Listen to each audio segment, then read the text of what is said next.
This is America in Space, a weekly news and information program on current events dealing with the space industry.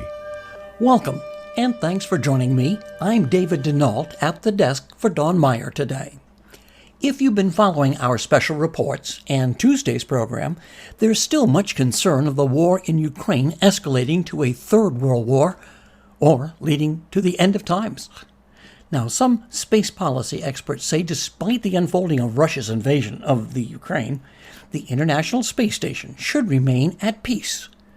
Well, that story and more next as America and the world is listening to About Space Today. Ever dream of an island getaway at an all-inclusive resort? Or going on an island-hopping cruise to multiple island destinations? See sun-bleached beaches and swim in the azure waters of the Caribbean Sea. Call today for your special discount prices to your island getaway. This is a special offer for About Space by calling 877-747-8631. And let's go and explore the islands of the Caribbean. Welcome back. Let me bring you up to date. Russia has threatened the U.S. that it could break away from the ISS, and that would send the space station tumbling to Earth. Next, About Space learned that Russian cosmonauts have carried handguns aboard their Soyuz spacecraft. And just days ago, Russia's space agency has cut ties with the U.S. and European partners, and that includes the International Space Station. Scott Pace, director of George Washington University Space Policy Institute, says it's unlikely war will disrupt peace aboard the space station. The space station has been largely isolated from other political events, but it's not invincible. It does exist in a larger context of U.S.-Russian relations. Given our mutual dependence, however, and given the good working relationship we have at the technical level, I don't see anything happening to the station in the near term, despite events on Earth. And let's remember, neither side of the International Space Station can operate without the other, as the U.S. side controls the power and the Russian side controls the propulsion or stabilization in orbit. And there are some who say Putin is actually fulfilling Bible prophecy, and this may be the beginning of the end.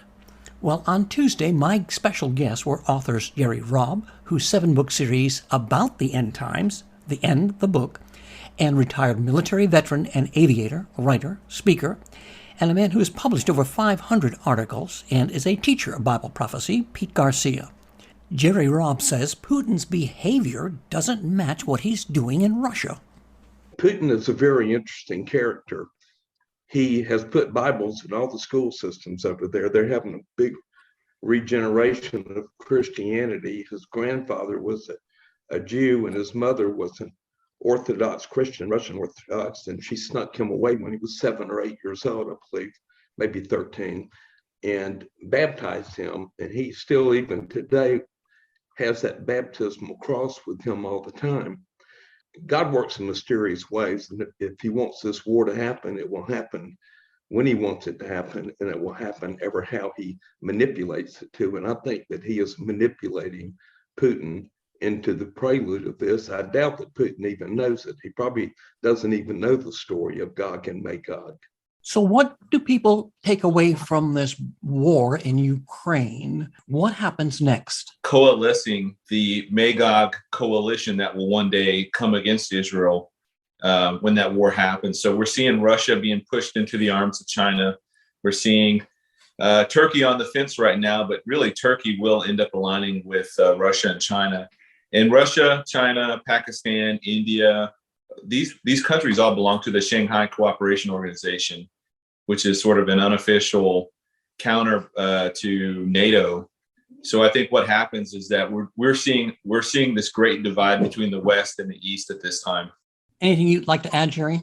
I would like to add that I think it's my opinion that Putin has maybe lost, but I'm not real sure why he's doing this, because he has the wrath of the world. But several instances in the Bible where people have gone to war against Israel and the leaders and the soldiers have gone crazy and started killing each other.